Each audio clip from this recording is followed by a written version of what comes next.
Chapter 33. The Fall of a Chieftain. There was never such an overturn in this world. Each of these 6 men were as though he had been struck. But with Silver the blow passed almost instantly. Every thought of his soul had been set full stretch, like a racer, on that money. Well, he was brought up in a single second dead, and he kept his head, found his temper, and changed his plan before the others had had time to realize the disappointment. "Jim," he whispered, "take that, and stand by for trouble." And he passed me a double-barreled pistol. At the same time, he began quietly moving northward, and in a few steps had put the hollow between us 2 and the other 5. Then he looked at me and nodded, as much as to say, "Here is a narrow corner." As indeed I thought it was. His looks were not quite friendly, and I was so revolted at these constant changes that I could not forbear whispering, "So you've changed sides again." There was no time left for him to answer in. The buccaneers, with oaths and cries, began to leap, one after another, into the pit, and to dig with their fingers, throwing the boards aside as they did so.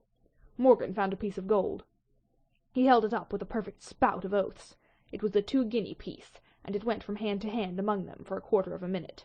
2 guineas? Roared Mary, shaking it at Silver. That's your £700,000, is it? You're the man for bargains, ain't you? You're him that never bundled nothing, you wooden-headed lubber.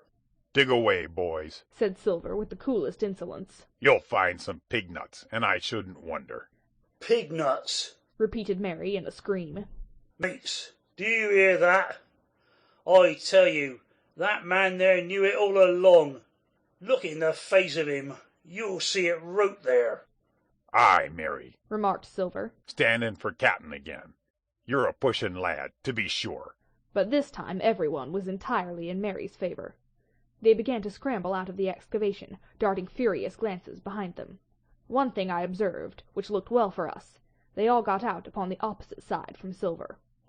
Well, there we stood, 2 on one side, 5 on the other, the pit between us, and nobody screwed up high enough to offer the first blow. Silver never moved. He watched them, very upright on his crutch, and looked as cool as ever I saw him. He was brave and no mistake. At last Mary seemed to think a speech might help matters. "Mates," says he, "there's 2 of them alone there.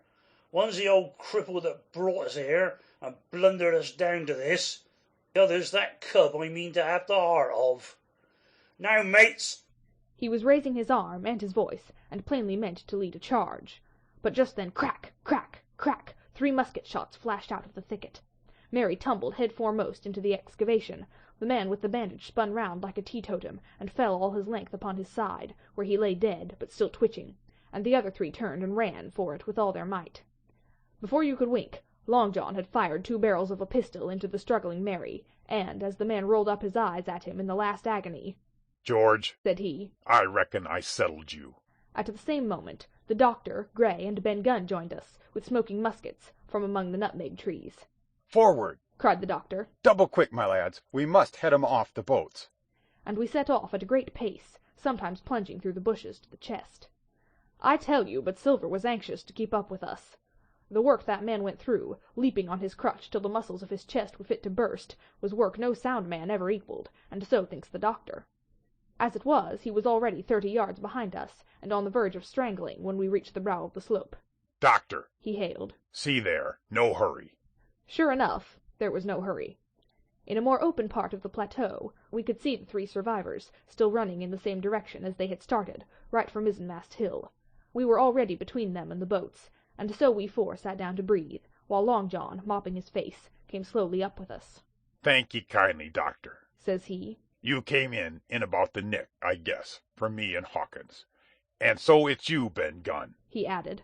"Well, you're a nice one, to be sure."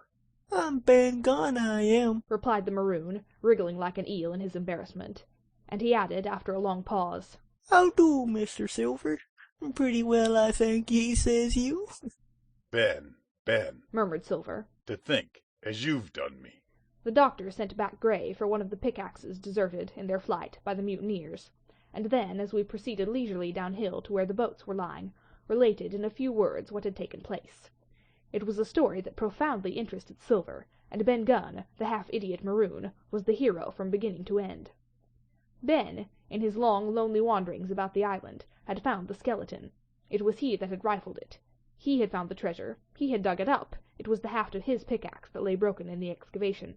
He had carried it on his back, in many weary journeys, from the foot of the tall pine to a cave he had on the two-pointed hill at the northeast angle of the island, and there it had lain stored in safety since 2 months before the arrival of the Hispaniola. When the doctor had wormed this secret from him on the afternoon of the attack, and when next morning he saw the anchorage deserted, he had gone to Silver, given him the chart, which was now useless, given him the stores, for Ben Gunn's cave was well supplied with goat's meat, salted by himself, given anything and everything to get a chance of moving in safety from the stockade to the two-pointed hill, there to be clear of malaria, and keep a guard upon the money. As for you, Jim, he said, it went against my heart, but I did what I thought best for those who had stood by their duty. And if you were not one of these, whose fault was it? That morning, finding that I was to be involved in the horrid disappointment he had prepared for the mutineers, he had run all the way to the cave, and leaving the squire to guard the captain, had taken Grey and the Maroon, and started, making the diagonal across the island to be at hand beside the pine. Soon, however, he saw that our party had the start of him, and Ben Gunn, being fleet of foot, had been dispatched in front to do his best alone. Then it had occurred to him to work upon the superstitions of his former shipmates, and he was so far successful that Grey and the doctor had come up and were already ambushed before the arrival of the treasure hunters. "Ah," said Silver, "it were fortunate for me that I had Hawkins here. You would have let old John be cut to bits, and never given it a thought, Doctor." "Not a thought," replied Dr. Livesey cheerily. And by this time we had reached the gigs. The doctor, with the pickaxe, demolished one of them, and then we all got aboard the other, and set out to go round by sea for North Inlet. This was a run of 8 or 9 miles. Silver, though he was almost killed already with fatigue, was set to an oar like the rest of us, and we were soon skimming swiftly over a smooth sea. Soon we passed out of the straits, and doubled the southeast corner of the island, round which, 4 days ago, we had towed the Hispaniola. As we passed the two-pointed hill, we could see the black mouth of Ben Gunn's cave, and a figure standing by it, leaning on a musket. It was the squire, and we waved a handkerchief and gave him 3 cheers, in which the voice of Silver joined as heartily as any. 3 miles further, just inside the mouth of North Inlet, what should we meet but the Hispaniola cruising by herself? The last flood had lifted her, and had there been much more wind or a strong tide current, as in the southern anchorage, we should never have found her more, or found her stranded beyond help. As it was, there was little amiss beyond the wreck of the mainsail. Another anchor was got ready, and dropped in 1.5 fathoms of water. We all pulled round again to Rum Cove, the nearest point for Ben Gunn's treasure house, and then Grey, single-handedly, returned with the gig to the Hispaniola, where he was to pass the night on guard. A gentle slope ran up from the beach to the entrance of the cave. At the top the squire met us. To me he was cordial and kind, saying nothing of my escapade either in way of blame or praise. At Silver's polite salute he somewhat flushed. "John Silver," said he, "you're a prodigious villain and impostor. A monstrous impostor, sir. I'm told I'm not to prosecute you. Well, then I will not.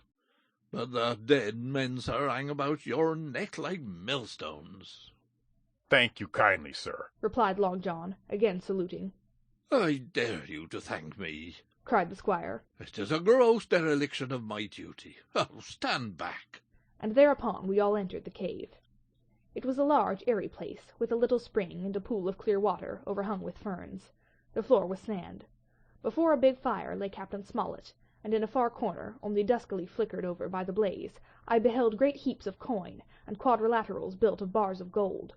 That was Flint's treasure that we had come so far to seek, and that had cost already the lives of 17 men from the Hispaniola. How many it had cost in the amassing, what blood and sorrow, what good ships scuttled on the deep, what brave men walking the plank blindfold, what shot of cannon, what shame and lies and cruelty, perhaps no man alive could tell.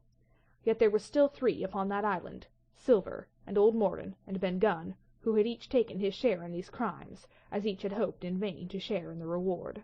"Come in, Jim," said the captain. "You're a good boy in your line, Jim, but I don't think you and me'll go to sea again.